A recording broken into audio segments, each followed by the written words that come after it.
In this video you will learn how to fix A2P on GoHighLevel Maximum 3. Tried exhausted. Gather the CP575 EIN confirmation letter. Locate your IRS issued CP575 document that confirms your business EIN number. Ensure the business name exactly matches. The legal name on the CP575 must match the name that you've entered in to A2P. Punctuation required. Include punctuation and capitalizations if you have any.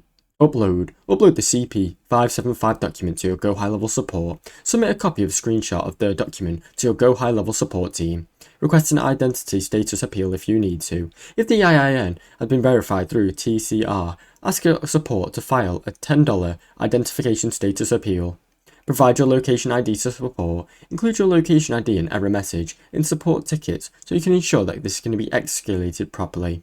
Wait for manual correction, then retry. Once it's verified, GoHighLevel will retry your branding registration. You should receive an approval shortly. Now you know how to fix A2P on GoHighLevel Maximum. 3 tries exhausted. Thanks for watching. Don't forget to like and subscribe.